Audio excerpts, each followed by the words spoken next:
공정만 넘기고 당장 나가라. 이 오만한 선언이 러시아를 비극으로 몰아넣었습니다. 어디서 듣고 계신가요? 구독과 좋아요 잊지 마세요. 회의실 문이 열리자마자 보고서 뭉치가 테이블 위로 쏟아졌습니다. 외국 기업 철수 목록이었죠. 폭스바겐, 르노, BMW 그리고 현대 자동차까지. 한 장 한 장 넘길 때마다 붉은 글씨로 표시된 공장 폐쇄 일정이 눈에 들어왔어요. 상태페테르부르크 지도 위에는 누군가 굵은 빨간 펜으로 동그라미를 그려놓았습니다. 그 안에 갇힌 숫자는 연간 23만 대, 가동률 102%였죠. 안녕하세요. 저는 알렉세이 볼코프입니다. 러시아 국영산업청 차관이라는 직함을 달고 있었고 그날 회의실에 앉아있던 사람 중 가장 높은 목소리를 낼 수 있는 위치에 있었어요. 전쟁이 시작된 지 한 달쯤 지났을 무렵이었습니다. 서방 국가들의 제재가 쏟아지고 있었고 외국 기업들은 앞다투어 러시아를 떠나겠다고 선언하고 있었죠. 회의실은 긴장감으로 가득했어요. 모두가 숨죽이고 있었지만 저는 달랐습니다. 저는 이 순간이 기회라고 생각했거든요. 산업부 장관이 보고를 시작했습니다. 상태페테르부르크에 있는 현대 자동차 공장이 가동을 중단했다는 내용이었어요. 부품 공급이 끊겼고 본사에서 기술진을 철수시켰다고 했죠. 공장에는 아직 3,000명이 넘는 노동자가 있었고 그들은 언제 월급이 나올지 모른 채에 불안에 떨고 있다고 덧붙였습니다. 회의실 안 사람들은 고개를 숙였어요. 누군가는 한숨을 쉬었죠. 하지만 저는 그 보고서를 들으면서 전혀 다른 생각을 하고 있었습니다. 그 공장은 러시아 안에서 가장 효율적인 자동차 생산 시설이었어요. 세계 수준이라고 해도 과언이 아니었죠. 불량률은 1%도 안 됐고 라인 가동률은 설계 용량을 넘어서고 있었습니다. 다른 러시아 공장들이 70%, 80% 가동률로 허덕일 때 그곳은 102%를 기록했어요. 저는 그 숫자를 외우고 있었습니다. 그만큼 중요했거든요. 그런 공장을 그냥 놔두고 보내는 건 제가 보기엔 국가적 손실이었습니다. 회의가 진행되는 동안 저는 계속 생각했어요. 지금은 전쟁 중이다. 국가 비상 상황이다. 그러니까 우리는 할 수 있다고요. 법적으로도 문제 없었습니다. 비상 상황에서는 국가가 전략 자산을 관리할 수 있다는 조항이 있었거든요. 외국 기업이 일방적으로 계약을 파기하고 떠난 상황이라면 우리가 그 공장을 넘겨받는 건 당연한 절차였죠. 저는 그렇게 믿었어요. 아니, 믿고 싶었는지도 모르겠습니다. 장관이 말을 이었습니다. 상태페테르부르크 시장이 긴급 요청을 보내왔다고 했어요. 공장이 멈추면 도시 경제가 붕괴된다는 내용이었죠. 3,000명의 직접 고용, 그리고 부품 협력사까지 합치면 10,000명이 넘는 사람들이 그 공장에 의지하고 있었습니다. 겨울이 오기 전에 해결책을 찾아야 한다고 했어요. 사람들은 실업과 추위를 동시에 견딜 수 없다는 말도 덧붙였죠. 회의실 안 공기가 무거워졌습니다. 저는 손을 들었어요. 발언권을 얻자마자 제 생각을 정리해서 말했습니다. 우리는 그 공장을 국유화해야 한다고요? 일자리를 지켜야 하고 도시를 살려야 하며 무엇보다 국가의 생산 능력을 유지해야 한다고 했죠. 명분은 충분했습니다. 전쟁 중이고 제재를 받고 있으며 외국 기업이 먼저 책임을 져버렸으니까요. 회의실 안 사람들이 고개를 끄덕이기 시작했어요. 제 말이 먹혀들고 있었습니다. 하지만 솔직히 말하자면 제 머릿속에는 다른 계산이 돌아가고 있었어요. 일자리와 도시 경제는 물론 중요했지만 그건 제가 진짜 원하는 게 아니었습니다. 저는 그 공장 자체가 탐났거든요. 연간 23만 대로 찍어날 수 있는 설비, 로봇 자동화 라인, 품질 관리 시스템, 그 모든 게 러시아 당위에 그대로 남아 있었어요. 외국 기업이 떠났지만 기계는 그대로였죠. 저는 그게 중요하다고 생각했습니다. 기계만 있으면 우리도 할 수 있다고 믿었거든요. 회의가 끝나갈 무렵 누군가 조심스럽게 질문을 던졌습니다. 공장을 넘겨받는다고 해도 과연 우리가 운영할 수 있겠느냐는 거였어요. 기술진이 다 떠났고 부품 공급망도 끊겼으며 소프트웨어 접근 권한도 없다는 지적이었죠. 저는 그 질문을 대수롭지 않게 여겼습니다. 러시아는 원래 강대국 아니었나요?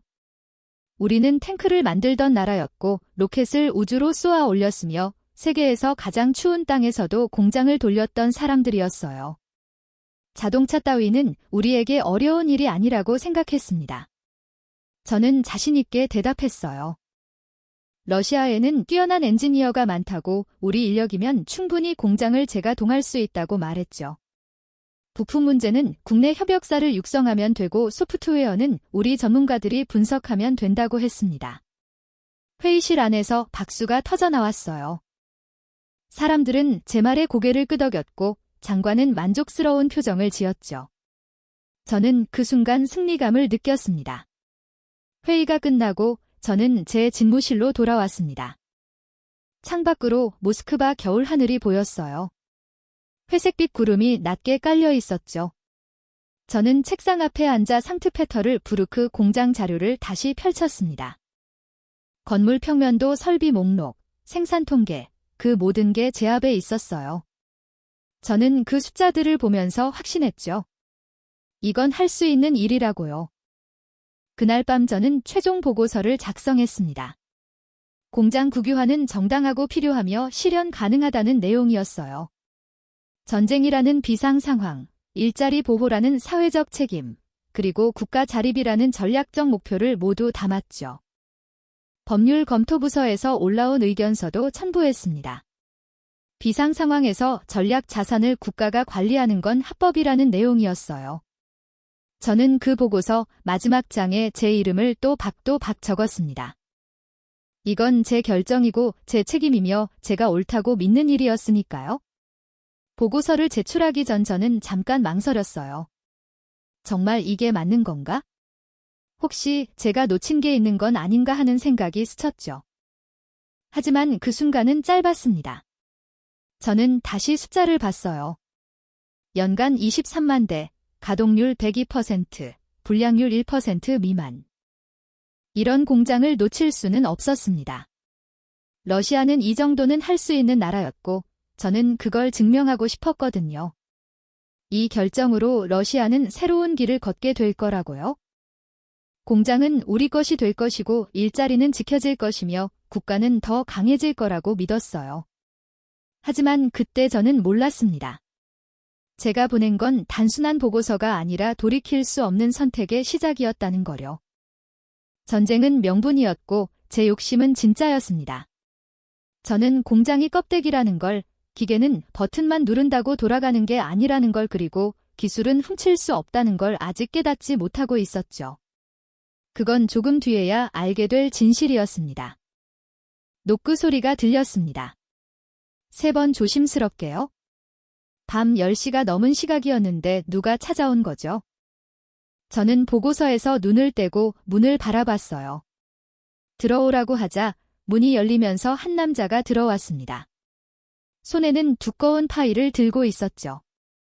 세르게이 이바노프, 자동차 산업 전략 분석관이라고 자신을 소개했습니다. 그는 제 책상 앞에 섰어요. 표정이 굳어 있었죠. 저는 그가 무슨 말을 하러 왔는지 대충 짐작했습니다. 회의 때 침묵하던 사람들 중 하나였거든요. 불안해하는 눈빛으로 보고서만 들여다보던 그 사람이요. 세르게이는 조심스럽게 입을 열었어요. 상트페테르부르크 공장 국유화권에 대해 말씀드리고 싶은 게 있다고 했죠. 저는 한숨을 쉬었습니다. 또 부정적인 이야기겠거니 했어요. 세르게이가 파일을 제 책상 위에 놓았습니다. 표지에는 공장 국유화 위험 분석이라고 적혀 있었어요. 그는 제가 그걸 펼쳐보기도 전에 말을 이었죠. 공장을 넘겨받는 건 위험하다고 우리가 생각하는 것만큼 간단한 문제가 아니라고 했습니다. 저는 파일을 밀어냈어요. 지금은 행동할 때라고 분석은 충분히 했다고 말했죠. 하지만 세르게이는 물러서지 않았습니다. 그는 노트북을 꺼내 화면을 제게 보여줬어요. 슬라이드가 떴습니다. 첫 장에는 자동차 한 대가 그려져 있었고 그 주변으로 수많은 화살표와 박스들이 연결되어 있었죠. 공장은 건물이 아니라 시스템이라는 제목이었어요. 세르게이는 설명하기 시작했습니다. 현대 자동차 공장은 단순히 조립 라인이 아니라고 전 세계에 걸쳐 있는 거대한 네트워크의 한 부분이라고 했죠. 다음 슬라이드로 넘어갔습니다. 자동차 한 대를 만들려면 3만 개가 넘는 부품이 필요하다는 내용이었어요. 엔진, 변속기, 전자제어 장치, 브레이크 시스템, 에어백, 그 모든 게 각각 전문 업체에서 만들어진다고 했죠. 세르게이는 화면을 손가락으로 가리키며 말했습니다. 이 부품들은 그냥 금속 덩어리가 아니라고요. 각각이 소프트웨어로 제어되고 서로 통신하며 하나의 유기체처럼 작동한다고 했어요. 저는 그의 말을 끊었습니다. 그래서 뭐가 문제고 물었죠? 부품이야 주문하면 되는 거 아니냐고요. 세르게이는 고기를 저었어요. 그렇게 간단하지 않다고 했습니다. 그는 다시 슬라이드를 넘겼어요. 이번에는 공급망 지도가 나왔죠. 한국, 일본, 독일, 미국, 여러 나라의 점들이 찍혀 있었고 그 점들이 선으로 연결되어 상태 패트를 부르크로 모여들고 있었습니다. 세르게이가 설명했어요. 이 공급망은 수십 년에 걸쳐 구축된 거라고요. 단순히 돈을 주고 물건을 사는 관계가 아니라 신뢰를 바탕으로 한 파트너십이라고 했죠. 부품 업체들은 현대 자동차의 품질 기준을 알고 있고 생산 일정에 맞춰 정확한 시간에 정확한 물량을 보낸다고 했습니다. 이건 계약서 한 장으로 만들어지는 게 아니라고 오랜 협력과 검증을 거쳐 형성된 시스템이라고 강조했어요. 저는 짜증이 났습니다. 그래서 우리가 새로운 공급망을 만들면 되는 거 아니냐고 반박했죠. 러시아에도 부품 업체가 있고 없으면 육성하면 된다고 말했어요. 세르게이는 잠시 침묵했습니다. 그러더니 다시 슬라이드를 넘겼어요. 이번에는 붉은색으로 강조된 단어들이 화면을 가득 채웠죠. 전자제어 장치, 엔진 제어 유닛, 급제 동방지 장치, 에어백 제어 모듈. 그는 말했습니다. 이것들은 단순한 부품이 아니라 고도의 소프트웨어라고요. 수백만 줄의 코드로 이루어져 있고 안전 인증을 받아야 하며 끊임없이 업데이트가 필요하다고 했죠. 현대 자동차 본사에서는 이 모든 시스템에 대한 접근 권한을 이미 차단했다고 했어요. 우리가 공장을 넘겨받는다 해도 소프트웨어는 우리 손에 들어오지 않는다고 경고했습니다. 저는 자리에서 일어났어요. 창문으로 걸어가면서 생각했죠. 이 사람은 왜 이렇게 부정적인 거지? 러시아를 과소평가하는 건 아닌가? 우리도 소프트웨어 전문가가 있고 엔지니어가 있으며 기술력이 있다고요. 저는 세르게 얘기해 말했습니다. 우리 전문가들이 분석하면 된다고 시간이 걸리더라도 해낼 수 있다고요. 세르게이는 조용히 대답했어요. 시간이 문제가 아니라고요. 이건 법적인 문제라고 했죠. 그 소프트웨어들은 지적재산권으로 보호받고 있고 함부로 복제하거나 분석하면 국제소송에 휘말린다고 경고했습니다. 게다가 설령 복제한다 해도 그건 불법 복사분일 뿐이라고요. 업데이트도 없고 기술 지원도 없으며 새로운 안전 기준에도 대응할 수 없다고 했어요. 저는 생각했습니다. 우리는 러시아다. 우리는 세계 강대국이다. 자동차 소프트웨어 따위에 무릎 꿇을 수는 없다고요. 저는 세르게 얘기에 돌아서서 말했어요. 그럼 우리가 자체 개발하면 되지 않느냐고 러시아 엔지니어들이 못할 게 뭐가 있느냐고 물었죠. 세르게이는 한숨을 쉬었습니다. 그러더니 마지막 슬라이드를 보여줬어요. 개발 기간과 비용 추정치가 적혀 있었죠. 전자재화 시스템 자체 개발 최소 5년 투자 비용 수십억 달러. 그것도 성공한다는 보장이 없다고 했어요. 세계 자동차 업체들이 수십 년간 축적한 기술과 노하우를 우리가 몇 년 만에 따라잡는다는 건 현실적이지 않다고 말했죠. 저는 책상으로 돌아와 앉았어요. 세르게의 파일을 집어들고 몇 장 넘겨봤습니다. 그래프와 도표와 수치들이 가득했죠. 하지만 저는 이 모든 게 과장되었다고 생각했어요. 분석가들은 항상 최악의 시나리오를 제시하기 마련이거든요. 저는 세르게 얘기 말했습니다. 당신 말도 일리가 있다고 하지만 지금은 전쟁 중이고 우리에게 선택권이 많지 않다고 했죠. 세르게이는 제 눈을 똑바로 보며 말했어요. 바로 그게 문제라고요. 선택권이 없다고 느끼는 순간 우리는 잘못된 선택을 한다고 했습니다. 그는 천천히 또 박말했죠. 차관님, 기계를 빼앗을 수는 있습니다. 건물도 로봇도 컨베이어 벨트도 우리 것으로 만들 수 있어요. 하지만 시스템은 훔칠 수 없습니다. 시스템은 사람과 사람 사이의 신뢰이고 기술과 기술 사이의 호환이며 수십 년에 걸쳐 쌓은 노하우거든요. 저는 그의 말을 끊었어요. 그만하라고 했죠? 저는 이미 결정했고 보고서도 작성했으며 내일 아침 제출할 거라고 말했습니다. 세르게이는 더 이상 말하지 않았어요. 그냥 고개를 숙이고 자기 노트북을 정리했죠. 문을 나서기 전에 그는 마지막으로 말했습니다. 제발 한 번만 더 생각해달라고, 이 결정이 가져올 결과를 신중하게 검토해달라고요. 문이 닫혔습니다. 저는 혼자 남았어요. 세르게이가 두고 간 파일이 책상 위에 놓여 있었죠. 저는 그걸 서랍 속에 밀어 넣었습니다. 보고 싶지 않았거든요. 저는 다시 제 보고서를 펼쳤어요. 공장 국유화는 정당하고 필요하며 실현 가능하다는 문장을 다시 읽었죠. 저는 여전히 확신했습니다. 세르게이는 너무 비관적이라고, 러시아를 과소평가한다고 생각했어요. 그날 밤 저는 보고서를 최종 검토했습니다. 한 글자도 고치지 않았어요.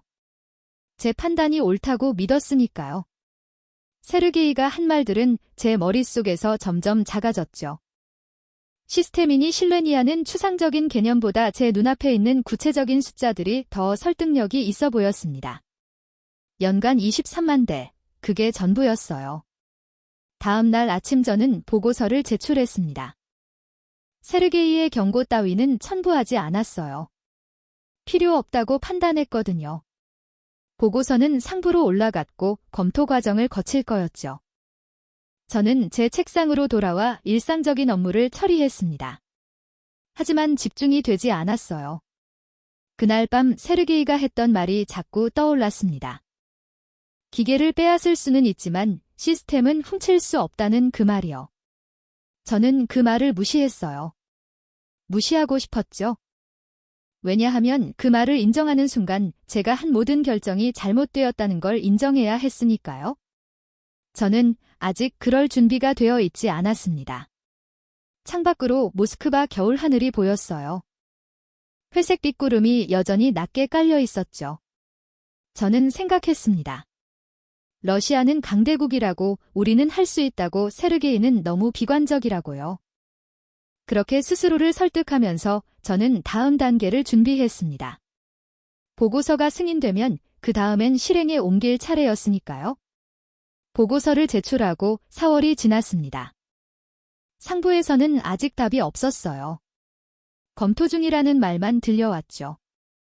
저는 제 집무실에 앉아 오래된 자료를 꺼내보고 있었습니다.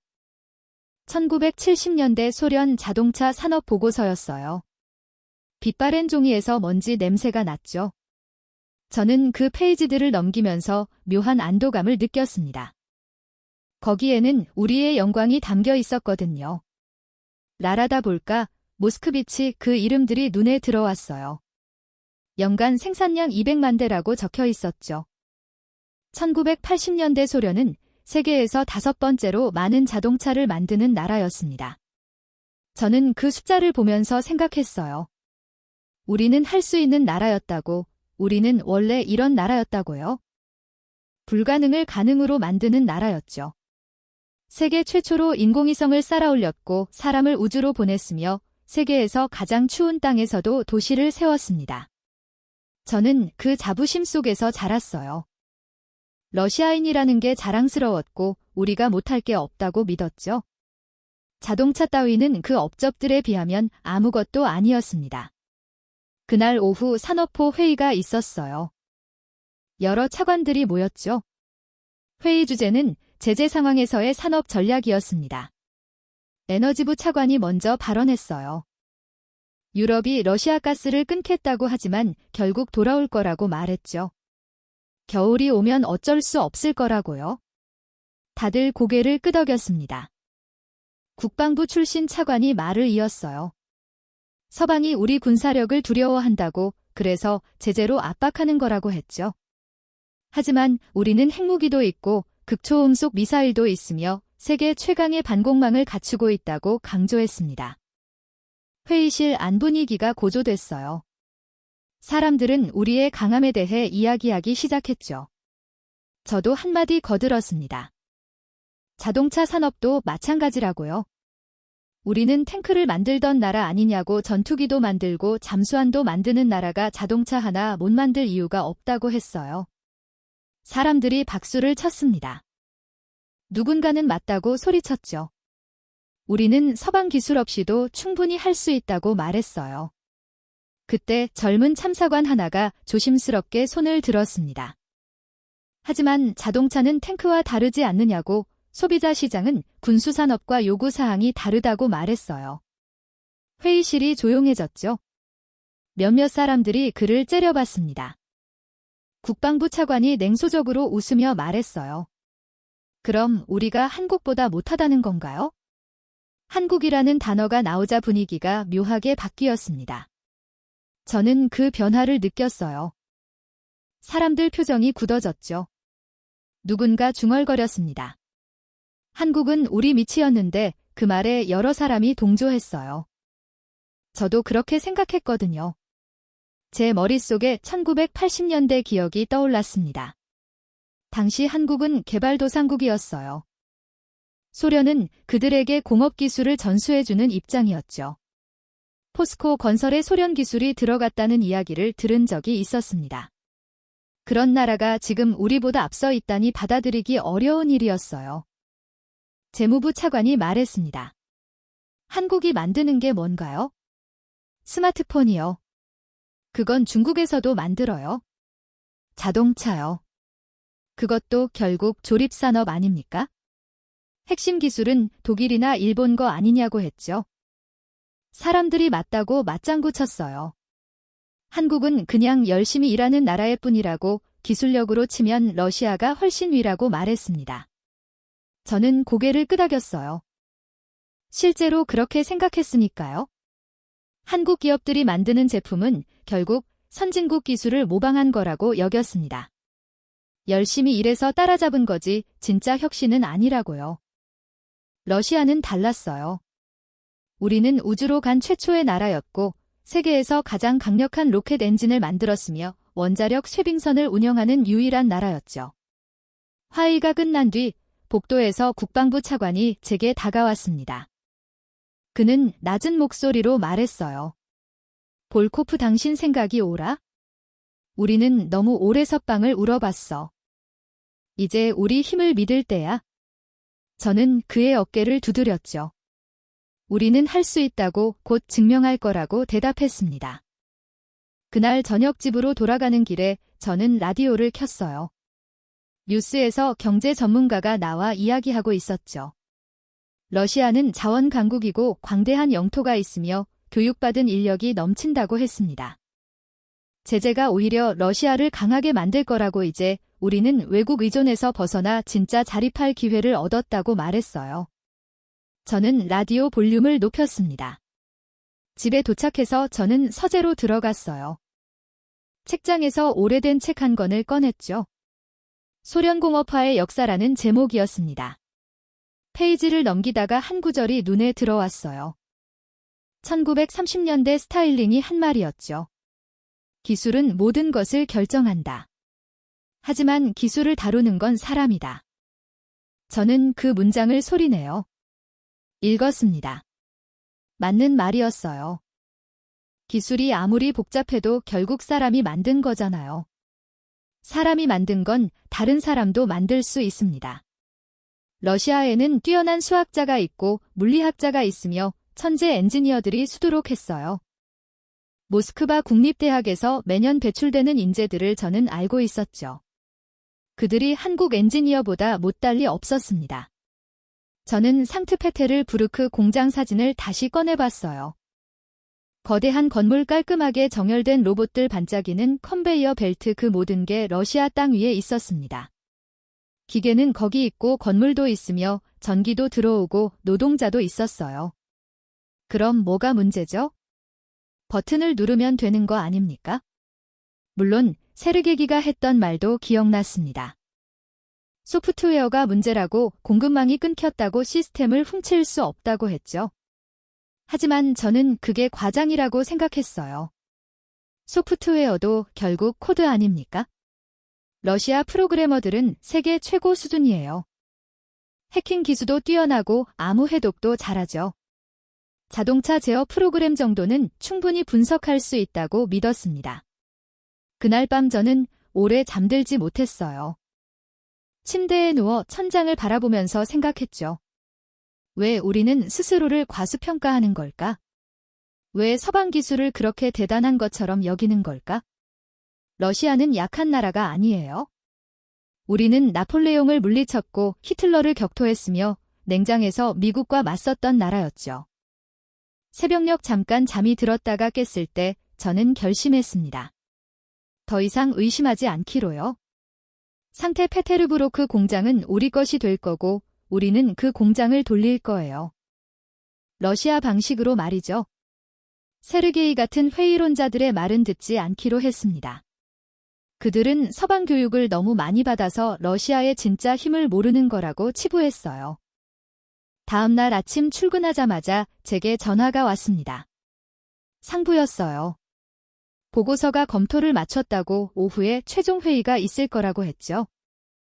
저는 알았다고 대답했습니다. 전화를 끊고 창밖을 봤어요. 모스크와 아침 하늘이 맑았죠. 저는 확신에 차 있었습니다.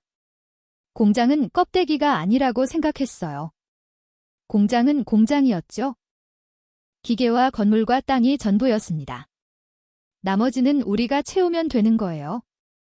러시아 인력으로, 러시아 기술로, 러시아 방식으로요. 저는 그날 오후 회의에 들어가면서 이렇게 생각했습니다. 우리는 원래 강대국이었다고 그리고 다시 한번 증명할 거라고요. 공장이 모든 걸 말해주고 있었어요. 거기 있는 로봇들, 컨베이어 벨트, 프레스 기계들이 말하고 있었죠. 버튼만 누르면 된다고요. 저는 그 목소리를 듣고 싶었습니다.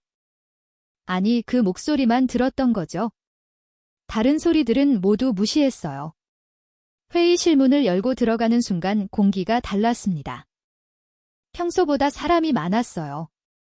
산업부 장관은 물론이고 법무부 차관, 재무부 국장 그리고 대통령실에서 온 보좌관까지 자리하고 있었죠.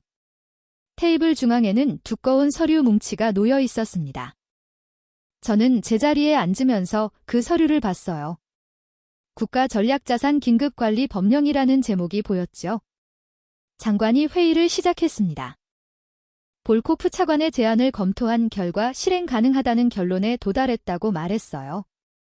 법률 검토도 끝났고 재정 계획도 수립되었으며 이제 집행 단계로 넘어갈 준비가 되었다고 했죠.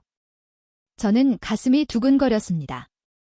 제 판단이 옳았다는 게 증명되는 순간이었거든요.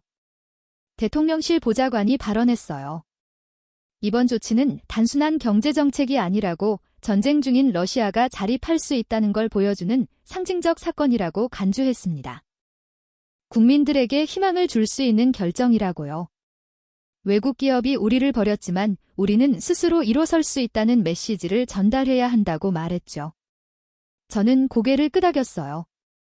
법무부 차관이 법적 근거를 설명하기 시작했습니다. 전시특별법에 따라 국가안보와 경제안정의 필수적인 시설은 정부가 임시 관리할 수 있다고 했어요. 외국 기업이 일방적으로 운영을 중단하고 계약 의무를 이행하지 않는 상황에서는 피해를 최소화하기 위한 긴급 조치가 정당하다고 설명했죠.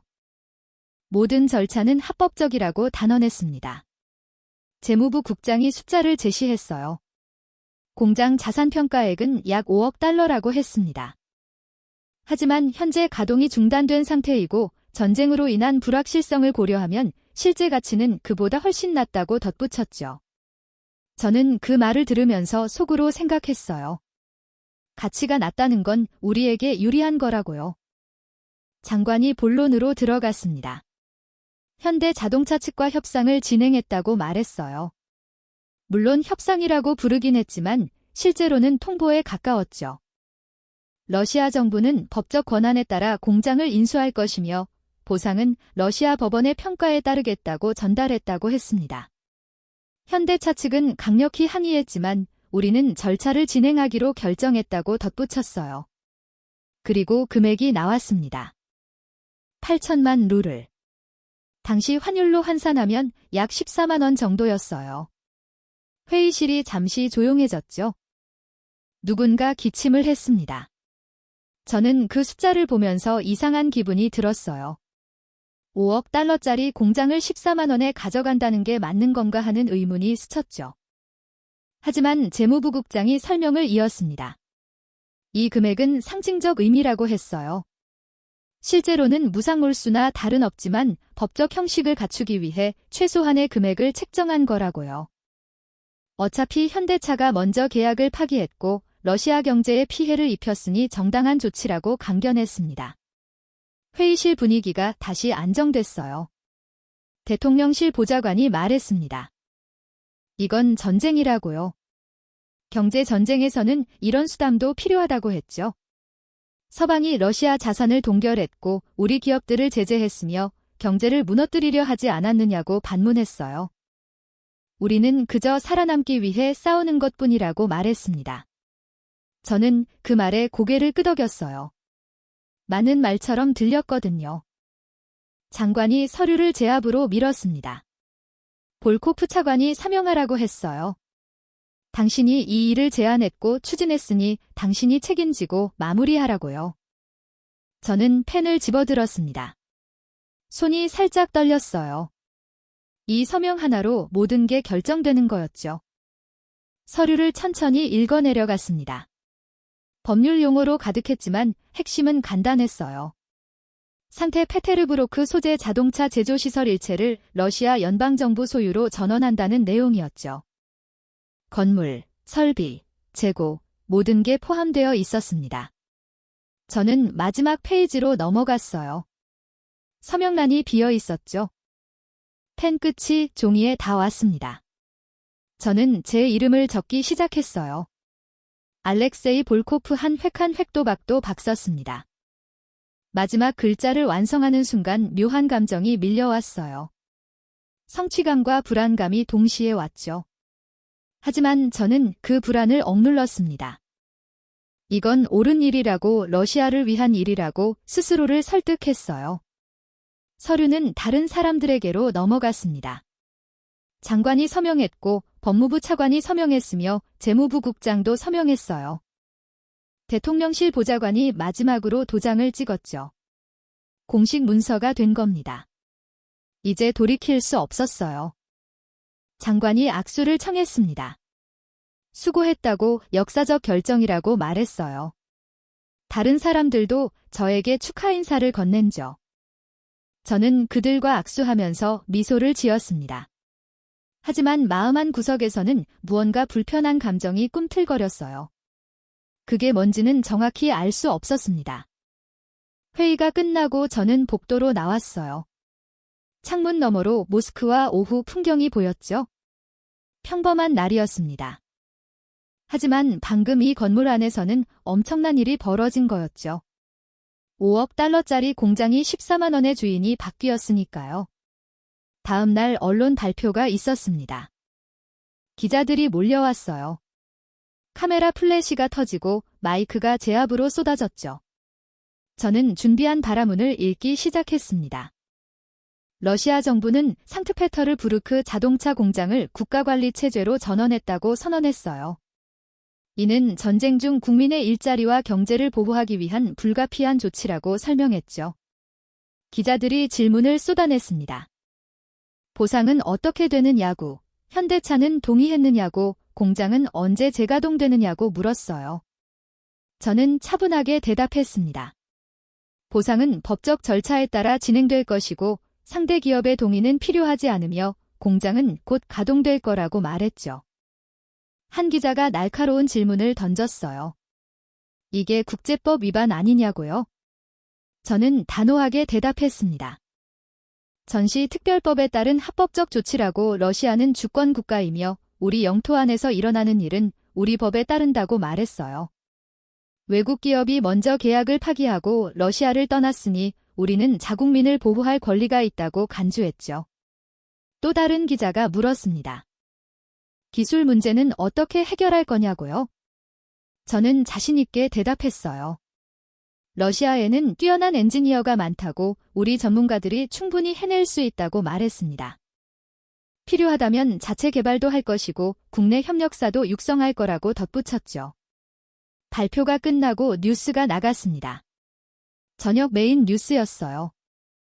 앵커는 이번 조치를 전쟁 속 경제 승리라고 표현했죠.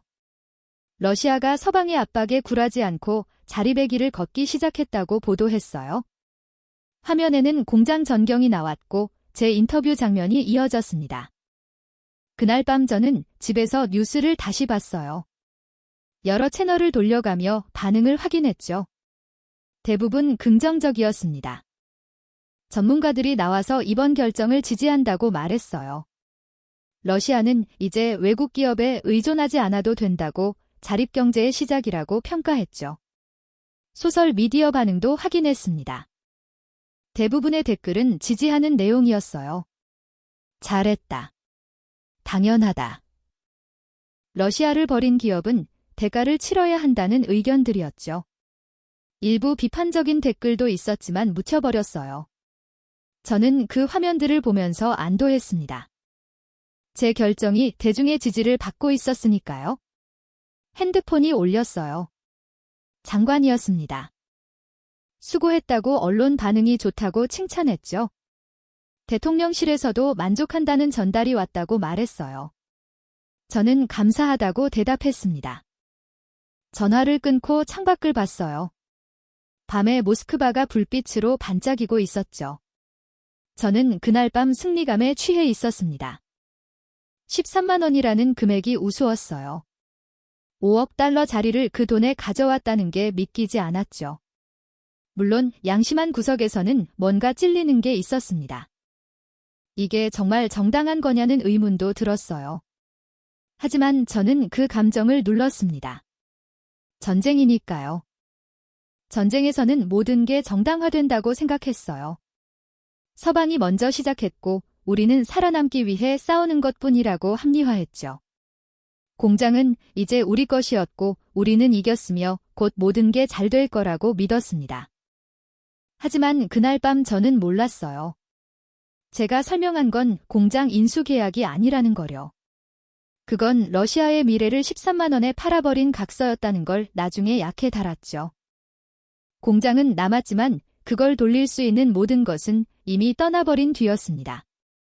저는 껍데기를 샀던 거예요. 아주 비싼 껍데기를요. 계약 체결 이틀 뒤 저는 상트페테르부르크행 비행기에 올랐습니다. 이제 실행할 차례였어요. 공장을 직접 보고 제가 동 계획을 점검하며 현장팀에게 지시를 내려야 했죠. 비행기 창밖으로 구름이 흘러갔습니다. 저는 노트북을 열어 준비한 자료를 다시 확인했어요. 제가 동 일정표, 인력 배치 계획, 생산 목표치 모든 게 완벽해 보였죠. 공항에서 공장까지 가는 동안 수행원이 현황을 보고했습니다. 노동자 대부분이 출근했고 시설은 양호한 상태이며 재고 부품도 충분하다고 했어요. 저는 고개를 끄덕였죠. 역시 제 판단이 옳았다고 생각했습니다. 차창 밖으로 공장 건물이 보이기 시작했어요. 거대한 회색 건물이 겨울 하늘 아래 우뚝 서 있었습니다. 공장 정문에 들어서자 관리자들이 줄지어 나와 있었어요. 그들은 긴장한 표정으로 저를 맞아줘. 저는 악수를 나누며 격려했습니다. 우리는 해낼 수 있다고 러시아의 자존심을 지킬 거라고 말했어요. 사람들은 힘없이 고개를 끄덕였습니다. 뭔가 이상했지만 저는 신경 쓰지 않았어요. 생산 라인으로 안내받았습니다. 거대한 공간이 펼쳐졌어요. 천장까지 닿을 듯한 로봇팔들이 줄지어 서 있었고 컨베이어 벨트가 끝없이 이어져 있었죠. 하지만 모든 게 조용했습니다. 기계 소리가 들리지 않았어요. 저는 수속 엔지니어를 찾았죠. 나탈리아 페도로바라는 여성이었습니다. 나탈리아는 50대 초반쯤 되어 보였어요. 회색 머리를 단정하게 묶었고 작업복 차림이었죠. 그녀는 저를 보자마자 말했습니다. 차관님, 문제가 있다고요? 저는 미간을 찌푸렸어요. 무슨 문제냐고 물었죠. 나탈리아는 태블릿을 꺼내 화면을 보여줬습니다. 빨간 경고 메시지로 가득했어요. 로봇 제어 시스템이 응답하지 않는다고 했습니다. 중앙 서버와의 연결이 끊겼고 인증 오류가 계속 발생한다고 설명했어요. 저는 이해할 수 없었죠. 기계는 거기 있는데 왜 작동하지 않느냐고 물었습니다. 나탈리아는 한숨을 쉬며 대답했어요. 기계는 있는데 두뇌가 없다고요. 그녀가 자세히 설명하기 시작했습니다. 이 로봇들은 모두 본사 서버와 연결되어 작동한다고 했어요. 실시간으로 데이터를 주고받으며 품질 관리 프로그램의 지시를 받는다고요. 하지만 현대차가 접근 권한을 차단하면서 모든 시스템이 먹통이 되었다고 설명했죠. 저는 짜증이 났습니다. 그럼 수동으로 돌리면 되지 않느냐고 반박했어요. 나탈리아는 고개를 저었습니다. 수동 모드도 있지만 제한적이라고 했어요. 정밀 용적, 도장, 조립 같은 작업은 프로그램 없이는 불가능하다고요. 억지로 돌리면 불량률이 치솟을 거라고 경고했습니다. 저는 참을성이 바닥났어요. 당신은 30년 경력 엔지니어 아니냐고 이런 문제 하나 해결 못하느냐고 따졌죠. 나탈리아는 조용히 대답했습니다. 저도 할 수 있는 건 다 해봤다고요. 팀원들과 밤새 시스템을 분석했지만 암호화되어 있어서 접근조차 못한다고 했어요. 설령해도 간다 해도 그건 불법 복제가 될 거라고 덧붙였죠. 저는 불법이든 뭐든 상관없다고 소리쳤습니다. 지금은 전쟁 중이고 우리는 살아남아야 한다고요? 다른 관리자가 끼어들었습니다. 부품 재고 문제도 있다고 했어요. 창고에 있는 건 기본 부품들 뿐이고 전자제어 장치나 센서류는 거의 바닥났다고 보고했죠. 협력사들이 공급을 중단했기 때문이라고 설명했습니다. 저는 머리가 복잡해졌어요. 로봇도 안 되고 부품도 없다니 도대체 어떻게 하라는 거냐고 물었죠. 나탈리아가 제안했습니다. 재고 부품만으로 제한적 생산을 해보자고요. 전자 옵션을 최소화하고 기본형만 조립하면 어떻게 된 차는 만들 수 있을 거라고 했어요. 저는 그거라도 해야 한다고 판단했습니다. 당장 뭔가 보여줘야 했거든요. 시작하라고 지시했죠. 며칠 뒤 첫 시험 생산이 시작됐습니다. 저는 다시 공장을 찾았어요.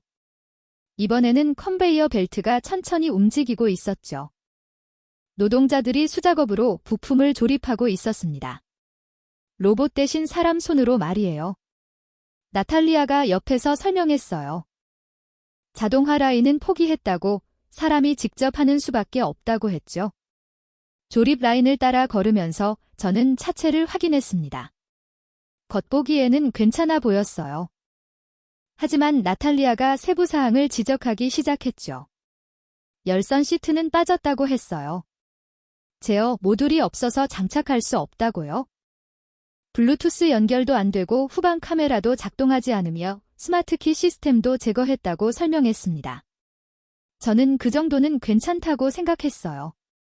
옵션 기능 몇 개 없어도 차는 달리지 않느냐고 말했죠. 나탈리아는 더 심각한 문제를 지적했습니다. 급제 동방지장지도 없다고 했어요. 에어백 제어 시스템도 작동하지 않는다고요. 저는 그제야 불안해졌습니다.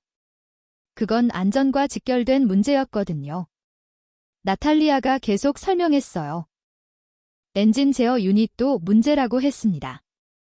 기존 제거를 쓰고 있지만 소프트웨어 업데이트가 안 되어서 최적화가 안 된다고요. 연비가 떨어지고 배기가 쓰기준도 못 맞출 거라고 경고했죠. 저는 점점 답답해졌습니다. 그럼 도대체 뭐가 제대로 작동하느냐고 물었어요. 바퀴 4개와 엔진이요. 나탈리아가 담담하게 대답했습니다. 일단 움직이기는 할 거라고 하지만 이건 차가 아니라고 덧붙였어요.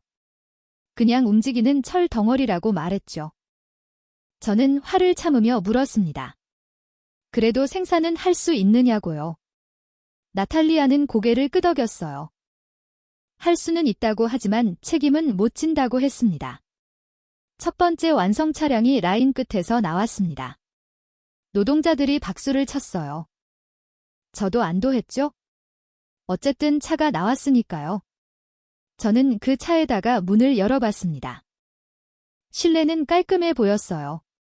하지만 계기판을 보니 경고등이 여러 개 켜져 있었죠. 나탈리아가 설명했어요. 센서 오류라고 무시해도 된다고요. 시동을 걸어봤습니다. 엔진은 걸렸어요. 저는 조금 운전해봤죠. 움직이기는 했습니다. 하지만 뭔가 이상했어요. 팬들이 무겁고 브레이크 반응이 둔했으며 가속이 부드럽지 않았죠. 이전에 타봤던 현대차와는 완전히 달랐습니다. 나탈리아가 옆에서 말했어요. 전자 제어가 안 되니까 그렇다고 익숙해지면 괜찮을 거라고요. 저는 차에서 내렸습니다. 노동자들은 기대에 찬 눈으로 저를 봤어요.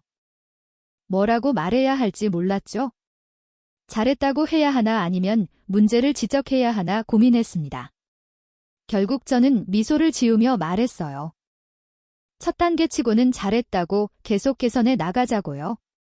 사람들은 박수를 쳤지만 그 소리가 공허하게 들렸습니다.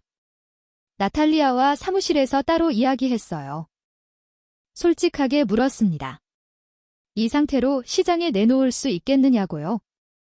나탈리아는 망설이다가 대답했어요. 법적으로는 문제가 될 수 있다고 안전 기준을 못 맞추니까요. 하지만 전시 상황이니 예외가 적용될 수도 있다고 덧붙였죠. 저는 고개를 끄덕였습니다. 예외를 만들면 되는 거라고 생각했어요. 창밖으로 공장 전경이 보였습니다. 거대한 건물, 수많은 기계들, 바쁘게 움직이는 사람들, 모든 게 작동하는 것처럼 보였어요. 하지만 나탈리아의 말이 머릿속을 맴돌았습니다. 기계는 있는데 두뇌가 없다고요. 저는 그제야 깨달았어요. 우리가 가져온 건 공장 껍데 기푼이었다는 거요. 하지만 인정하고 쉽지 않았습니다. 여기까지 왔는데 물러설 수 없었어요. 저는 나탈리아에게 지시했죠. 생산을 계속하라고 문제는 하나씩 해결해 나가면 된다고 말했습니다. 나탈리아는 대답 대신 한숨만 쉬었어요. 모스크바로 돌아가는 비행기 안에서 저는 보고서를 작성했습니다. 제가 동성공이라는 제목을 붙였어요. 첫 차량 생산 완료, 노동자 사기 고향, 생산 라인 정상화 진행 중이라고 적었죠. 기술적 문제들은 언급하지 않았습니다. 그건 시간이 해결할 거라고, 많이 해결될 거라고 믿고 싶었어요. 모스크바에 돌아온 다음 날 아침 제 책상 위에는 긴급 요청서가 놓여 있었습니다. 상트페테르 부르크 공장에서 온 거였어요. 부품 재고가 2주치 밖에 남지 않았다는 내용이었죠. 전자제어 모듈, 센서류, 배선 커넥터, 그 모든 게 바닥나고 있다고 했습니다.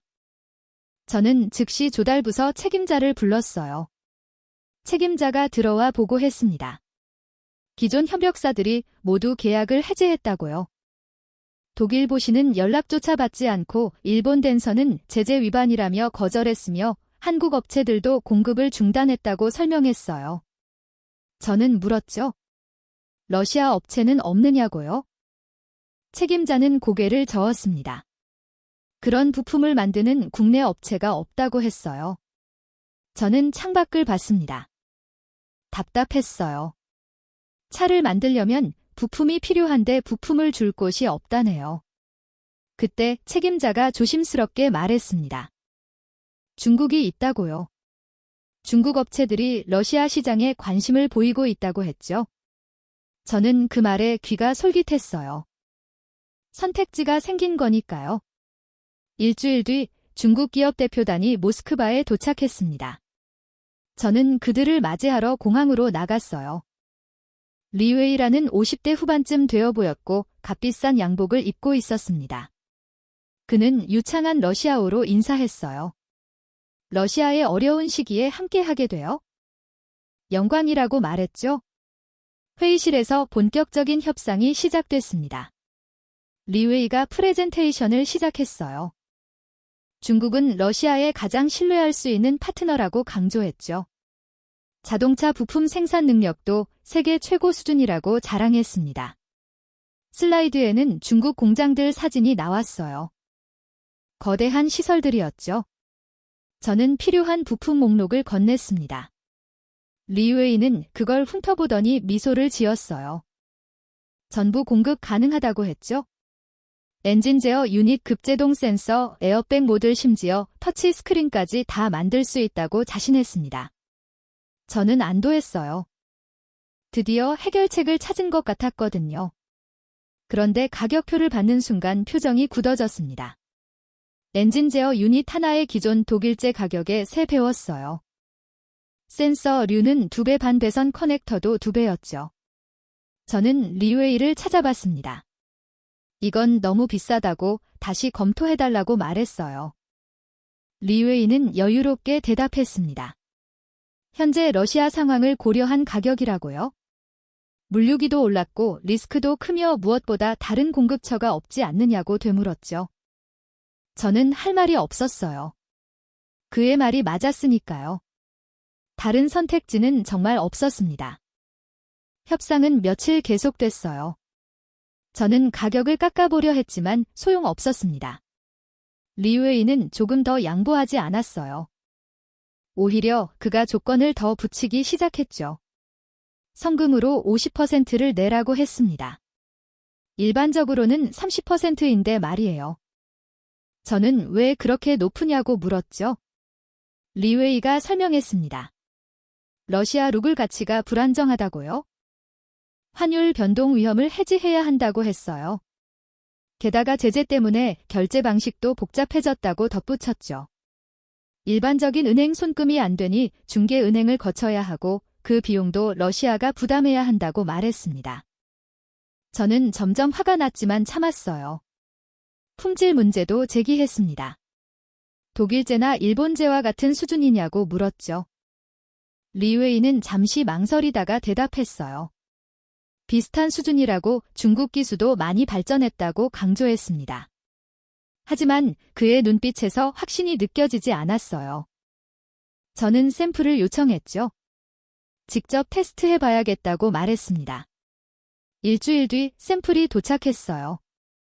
상트페테르부르크 공장으로 보내서 테스트하도록 했죠. 나탈리아에게서 전화가 왔습니다. 목소리가 무거웠어요. 샘플 결과가 좋지 않다고 했죠. 엔진 제어 유닛은 반응 속도가 느렸고 센서는 오차 범위가 컸으며 배선 커넥터는 내 구성이 떨어진다고 보고했습니다. 저는 나탈리아에게 물었어요. 그래도 쓸 수는 있느냐고요. 나탈리아는 한참 침묵하더니 대답했습니다. 쓸 수는 있다고 하지만 완성차 품질이 더 떨어질 거라고 경고했어요. 고장률도 높아질 거라고 덧붙였죠. 저는 알겠다고 대답했습니다. 다른 방법이 없으니 어쩔 수 없었어요. 리웨이와 다시 만났습니다. 품질 문제를 지적했죠. 그는 태연하게 대답했어요. 가격을 생각하면 합리적인 수준이라고요. 더 좋은 품질을 원하면 독일제를 쓰라고 하지만 그건 불가능하지 않느냐며 웃었습니다. 저는 주먹을 쥐었어요. 하지만 뭐라 반박할 수가 없었죠. 계약서 검토 단계에 들어갔습니다. 법무팀에서 문제를 제기했어요. 계약 조건이 너무 일방적이라고요? 품질 보증 기간도 짧고 불량품 교환 조건도 까다로우며 분쟁 해결은 중국 법원 관할이라고 되어 있다고 지적했죠. 저는 법무팀 책임자에게 물었습니다. 그럼 어떻게 하자는 거냐고요? 책임자는 제 협상을 권했어요. 조건을 개선해야 한다고 말했죠. 저는 리웨이에게 다시 연락했습니다. 계약 조건을 수정해달라고 요청했어요. 리웨이의 대답은 간단했습니다. 싫으면 계약하지 말라고요. 다른 구매자는 많다고 덧붙였죠. 저는 당황했어요. 협상에서 밀리고 있다는 걸 느꼈습니다. 그날 밤 저는 고민했어요. 이 계약을 해야 하나 말아야 하나. 가격도 비싸고 품질도 떨어지며 조건도 불리했습니다. 하지만 대안이 없었어요. 공장은 부품 없이 멈출 수밖에 없었고 그렇게 되면 모든 게 끝나는 거였죠. 저는 결국 결심했습니다. 계약하기로요. 계약식 날 리웨이가 다시 조건 하나를 추가했습니다. 장기 계약을 원한다고요? 최소 5년은 독점 공급 계약을 맺자고 제안했어요. 저는 거절하려 했죠. 하지만 리웨이가 말했습니다. 그럼 단가를 올려야 한다고요? 장기 계약이 아니면 투자 회수가 어렵다고 설명했어요. 저는 또 다시 굴복했습니다. 서명을 하는 순간 묘한 기분이 들었어요. 몇 달 전 산뜸 페테르부르크 공장을 14만 원에 인수할 때도 이런 기분이었죠. 뭔가 잘못되고 있다는 느낌이었습니다. 하지만 이미 너무 깊이 들어왔어요. 이제 와서 멈출 수도 없었죠. 리웨이가 악수를 청했습니다. 좋은 파트너십이 될 거라고 말했어요. 저는 그의 손을 잡았지만 힘이 없었습니다. 그의 미소에서 승리감이 느껴졌거든요. 저는 그때 깨달았어요. 이 협상에서 진 건 저였다는 거요. 계약 후 첫 배송이 도착했습니다. 큰 컨테이너들이 공장에 들어왔어요. 상자마다 중국어가 적혀 있었죠. 나탈리아가 보고했습니다. 물량은 맞는데 품질이 들쭉날쭉하다고요. 같은 부품인데도 로트마다 성능 차이가 있다고 했어요. 저는 참고 쓰라고 지시했습니다. 가격 폭탄은 며칠 뒤 터졌어요. 재무부에서 연락이 왔죠. 자동차 한 대당 생산원가가 예상보다 40%나 올랐다고 보고했습니다. 중국 부품 가격 때문이라고요. 이 상태로는 판매가를 대폭 올려야 하는데 그러면 경쟁력이 없다고 우려했어요. 저는 어쩔 수 없다고 대답했습니다. 모스크바 사무실로 돌아와 창밖을 봤어요. 겨울해가 일찍 지고 있었죠. 저는 생각했습니다. 우리는 공장을 얻었지만 자유를 잃었다고요? 독일과 일본 부품에서 벗어나려 했는데 이제는 중국에 묶였습니다. 그것도 훨씬 불리한 조건으로요. 책상 서랍을 열어 계약서를 다시 봤어요. 5년 독점 공급 계약. 저는 한숨을 쉬었습니다. 5년 동안 우리는 중국이 주는 가격에 맞춰야 해요. 중국이 정한 품질을 받아들여야 하고 중국이 원하는 조건을 따라야 하죠. 협상력은 제로였습니다. 리웨이의 마지막 말이 떠올랐어요. 우리 아니면 못 만듭니다. 그 말이 맞았습니다. 다른 선택지는 정말 없었어요. 서방은 우리를 외면했고 러시아 기업은 능력이 없었으며 중국만이 손을 내밀었죠. 하지만 그 손을 잡는 대가가 이렇게 큰 줄은 몰랐습니다. 그날 밤 집에 돌아가 뉴스를 봤어요. 중러 협력 강화라는 제목으로 우리 계약이 보도되고 있었죠. 앵커는 러시아가 서방 의존에서 벗어나 새로운 파트너를 찾았다고 긍정적으로 평가했어요. 댓글에도 지지하는 의견이 많았습니다. 하지만 저는 웃을 수 없었어요. 우리는 의존에서 벗어난 게 아니었습니다. 그냥 주인이 바뀐 거였어요. 독일과 한국은 우리에게 선택권을 줬죠. 여러 업체와 경쟁시키고 품질을 비교하며 가격을 협상할 수 있었어요. 하지만 이제는 달랐습니다. 중국 하나뿐이고 그들이 원하는 대로 해야 했죠. 공장은 돌아가고 있었어요. 중국 부품으로 차를 만들고 있었죠. 하지만 그 차는 우리가 원하던 차가 아니었습니다. 비싸고 품질도 떨어지며 경쟁력도 없는 차였어요. 우리는 껍데기를 얻었고 그 안을 채우려다 또 다른 덫에 걸린 거였습니다. 선택지는 없었어요. 정말로요. 중국 부품이 도착하고 한 달쯤 지났을 때였습니다. 나탈리아에게서 다시 전화가 왔어요. 이번에는 목소리가 달랐죠. 급박했습니다. 당장 공장으로 와야 한다고 했어요. 무슨 일이냐고 물었지만 전화로는 설명하기 어렵다며 직접 보라고만 했습니다. 저는 다음 날 아침 첫 비행기를 탔어요. 공장에 도착했을 때 가장 먼저 느낀 건 적막감이었습니다. 전에 왔을 때보다 사람이 눈에 띄게 주로 있었어요. 생산 라인을 걷는데 몇몇 구역은 아예 비어 있었죠. 나탈리아가 저를 사무실로 안내했습니다. 그녀 책상 위에는 서류 뭉치가 쌓여 있었어요. 징집영장 사본들이었습니다. 나탈리아가 설명하기 시작했어요. 지난달부터 젊은 남성 직원들에게 징집영장이 나오고 있다고 했죠. 처음에는 한두 명이었는데 이제는 매주 5~6명씩 불려간다고요. 특히 기술직 직원들이 집중적으로 징집되고 있다고 덧붙였습니다. 저는 이해할 수 없었어요. 왜 전쟁터로 보냈냐고, 공장에서 일하는 게 더 중요하지 않느냐고 물었죠. 나탈리아는 스누스물 지었습니다. 전선에서 필요하니까 데려가는 거라고요? 특히 기계를 다룰 줄 아는 사람들은 전차나 장갑차 정비병으로 필요하다고 했어요. 군은 공장 생산보다 전선 유지가 더 급하다고 판단한 거라고 설명했죠. 저는 화가 났습니다. 이건 말이 안 된다고, 공장도 국가 전략 자산 아니냐고 따졌어요. 하지만 나탈리아가 보여준 명단을 보는 순간 말문이 막혔습니다. 로봇 프로그래머 3명, 전기 엔지니어 5명, 품질관리 전문가 4명이 이미 떠났어요. 용접 기술자 8명도 포함되어 있었죠. 이 사람들은 교체가 불가능한 전문 인력이었습니다. 나탈리아가 말했어요.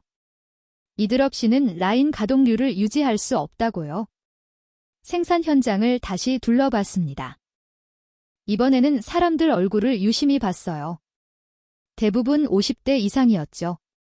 젊은 얼굴은 거의 보이지 않았습니다. 한 구역에는 60대로 보이는 노인이 컨베이어 벨트 앞에 서 있었어요. 손이 떨리고 있었죠. 다른 구역에는 중앙아시아에서 온 듯한 이주 노동자들이 서툴게 작업하고 있었습니다. 품질관리실도 상황은 비슷했습니다. 원래 6명이던 팀이 이제 2명만 남았어요. 둘 다 경력이 얕은 사람들이었죠. 나탈리아가 보고했습니다. 불량률이 올라가고 있다고요. 지난달에는 5%였는데 이번 달은 12%까지 치솟았다고 했어요. 검사 인력이 부족해서 제대로 걸러내지 못한다고 설명했죠. 저는 대책을 물었습니다. 새 사람을 뽑으면 되지 않느냐고요. 나탈리아는 고개를 저었어요. 뽑으려 해도 지원자가 없다고 했습니다. 젊은 남성은 징집될까봐 공장에 오지 않고 숙련 기술자는 이미 다 전선으로 갔으며 남은 사람들은 대부분 초보라고 설명했죠. 이주 노동자라도 더 데려올 수 없느냐고 제안했습니다. 나탈리아는 한숨을 쉬었어요. 데려오고는 있지만 언어 문제가 있다고 했죠. 러시아어를 못하니 지시 전달이 어렵고 안전사고도 자주 난다고 했습니다. 게다가 그들도 기술이 없어서 단순 작업만 시킬 수 있다고 덧붙였어요. 저는 나탈리아에게 물었어요. 이 상태로 생산을 계속할 수 있느냐고요.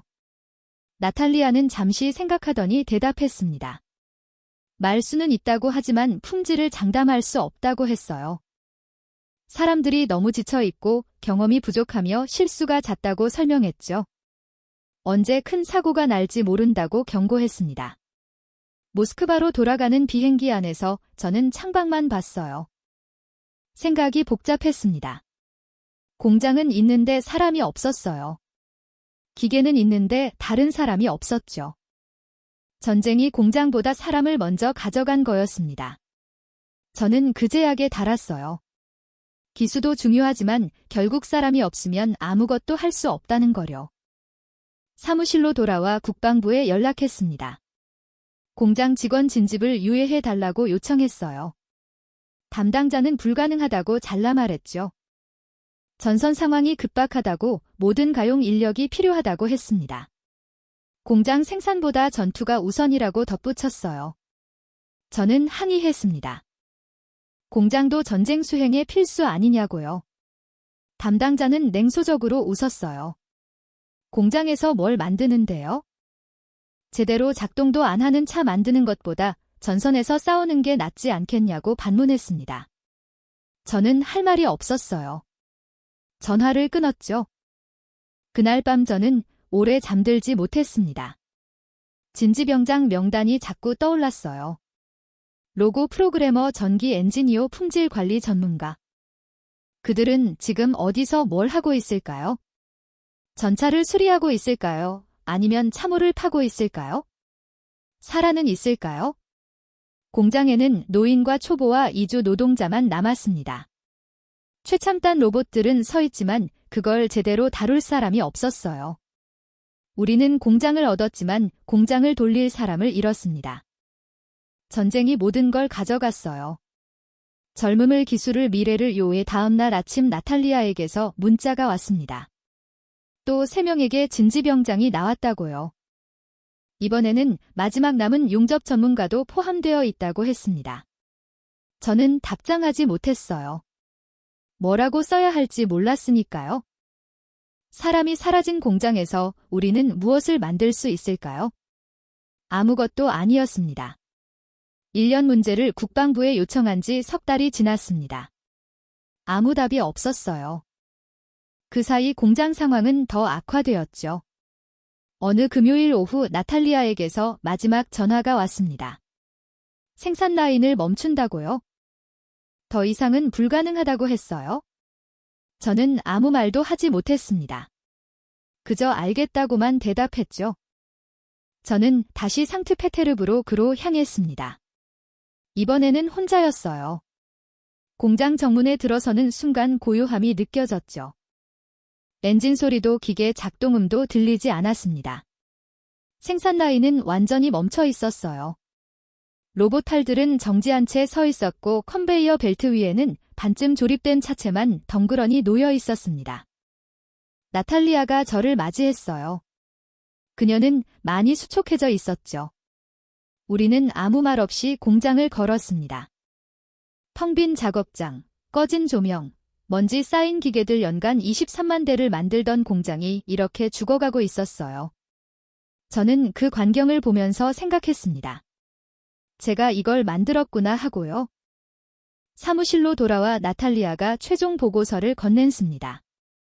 지난 1년 동안 총 3만 대를 생산했다고 했어요. 목표의 13%였죠. 그나마도 절반 이상이 품질 기준 미달이라고 덧붙였습니다. 판매는 더 처참했어요. 소비자들이 사지 않았거든요. 비싸고 고장나고 애프터 서비스도 없는 차를 누가 사겠어요.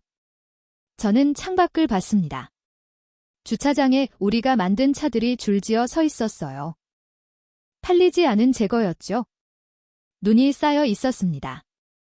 나탈리아가 조용히 말했어요. 차관님, 저희는 최선을 다했습니다. 하지만 이건 처음부터 불가능한 일이었어요. 저는 고개를 끄덕였습니다. 이제는 인정할 수밖에 없었으니까요. 그날 저녁 호텔방에서 노트북을 켰습니다. 뉴스를 검색했어요. 그리고 한 기사가 눈에 들어왔죠. 현대 자동차 인도시장 1위 달성이라는 제목이었습니다. 기사를 읽어 내려갔어요. 인도에서만 연간 70만 대를 판매했다고 했죠. 북미 시장도 호조라고 유럽에서도 점유율이 올라가고 있다고 보도했습니다. 다른 기사도 찾아봤습니다.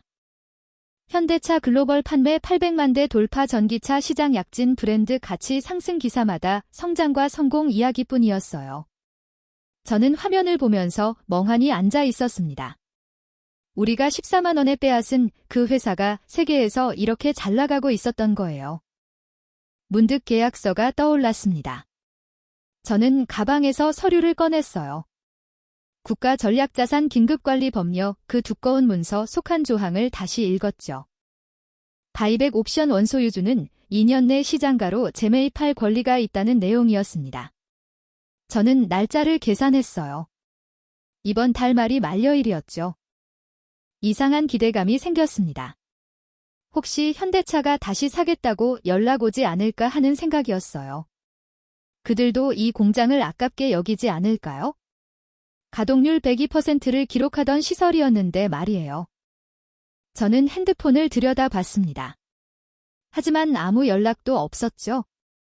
다음 날 모스크바로 돌아왔습니다. 사무실에 앉아 이메일을 확인했어요. 역시 아무것도 없었습니다. 저는 조달부서에 물었죠. 현대차 측에서 연락 온 거 없느냐고요. 담당자는 고개를 저었습니다. 아무것도 없다고 완전히 침묵이라고 대답했어요. 일주일이 지났습니다. 바이백 옵션 만료일이 다가왔죠. 저는 매일 전화와 이메일을 확인했습니다. 하지만 끝까지 아무 연락이 없었어요. 만료일 당일 저는 사무실에서 시계만 봤습니다. 오후 6시가 되면 법적으로 옵션이 소멸하는 거였죠. 6시가 됐습니다. 저는 창밖을 봤어요. 모스크바 겨울 해가 지고 있었죠. 끝이었습니다. 현대차는 공장을 원하지 않았어요. 아니, 정확히는 우리를 원하지 않았던 거죠. 저는 그제야 깨달았습니다. 그들에게 이 공장은 이미 과거였다는 거요. 복도에서 누군가 녹화했습니다. 세르게이였어요. 2년 만에 보는 얼굴이었죠. 저는 자리를 권했어요. 세르게이가 앉으면서 조용히 말했습니다. 들었습니다. 공장이 멈췄다고요? 저는 고개를 끄덕였죠. 세르게이가 물었어요. 바이백 옵션은 어떻게 됐느냐고요? 저는 대답했습니다. 오늘 만료됐다고 현대자동차는 연락하지 않았다고 말했죠. 세르게이는 한숨을 쉬었습니다.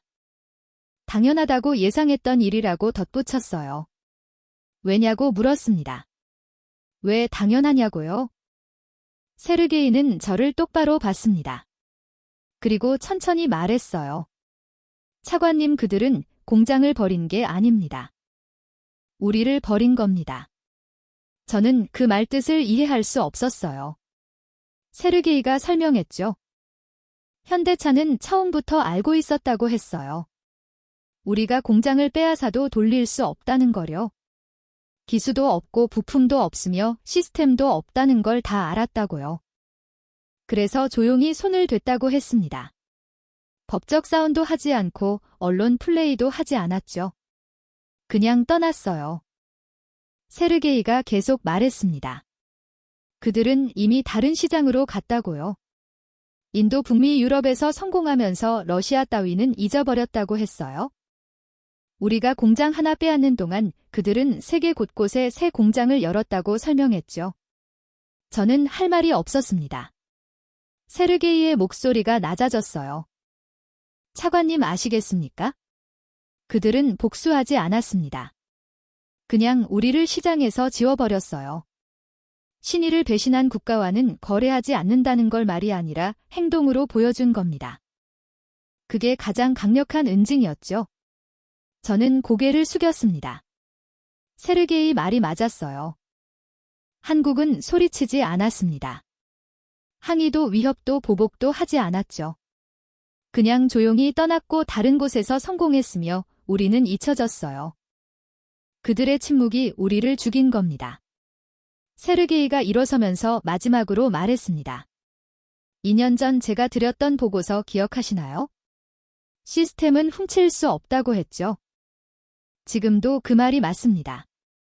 우리는 공장을 얻었지만 공장을 돌리는 시스템은 얻지 못했어요. 그리고 그 시스템의 핵심은 기술이 아니라 신뢰였습니다. 문이 닫혔습니다. 저는 혼자 남았어요. 책상 위에는 상태 페테르부르크 공장 최종 보고서가 놓여 있었죠. 표지에 적힌 숫자가 보였습니다. 목표 생산량 23만 대, 실제 생산량 3만 대, 판매량 8,000대, 처참한 실패였어요. 저는 창밖을 봤습니다. 모스크가 밤이 깊어가고 있었어요. 저 멀리 어딘가에서는 한국 공장들이 24시간 돌아가고 있겠죠. 인도에서, 미국에서, 체코에서 차들이 쏟아져 나오고 있을 거예요. 완벽한 품질로 정확한 일정으로 신뢰받는 브랜드로 말이죠. 우리는 뭘 가졌나요? 멈춘 공장, 떠난 사람들, 팔리지 않는 차, 그리고 깨진 자존심. 14만 원의 상공장은 결국 14만 원짜리였습니다. 아니, 그보다 못했어요. 우리는 미래까지 팔아버렸으니까요. 핸드폰으로 뉴스를 다시 검색했습니다. 현대차 시가 총액 사상 최고치 경신, 전기차 시장 점유율 확대, 브랜드 가치 세계의 32권 진입, 기사를 읽으면서 저는 깨달았어요. 그들은 러시아가 필요 없었다는 거요. 우리가 그들을 버린 게 아니라 그들이 우리를 버린 겁니다. 그리고 그게 정답이었습니다. 신뢰 없는 파트너와는 거래하지 않는다는 원칙이요. 한국은 그 원칙을 지켰고 세계 시장이 그들을 선택했어요. 러시아는 그 원칙을 어겼고 시장에서 퇴출당했죠. 간단한 이치였습니다. 저는 서랍을 열어 2년 전 제가 서명했던 계약서를 꺼냈습니다.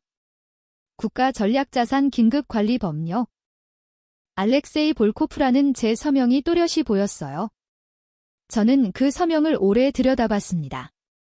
이게 미래 포기 각서였다는 걸 이제야 알았죠. 전쟁은 명분이었고 욕심은 진짜였습니다. 저는 공장을 원했어요. 하지만 공장이 껍데기라는 걸 몰랐죠. 기계를 빼앗을 수는 있었지만 시스템은 훔칠 수 없었습니다. 그리고 가장 중요한 건 신뢰를 배신하면 돌아오지 않는다는 사실이었어요. 한국은 돌아오지 않았습니다. 그들의 선택은 명확했죠. 조용히 하지만 확실하게 우리를 지워버렸어요. 그게 가장 무서운 응징이었습니다. 소리 없이 하지만 영원히요. 저는 그날 밤 그걸 배웠습니다. 너무 늦게요.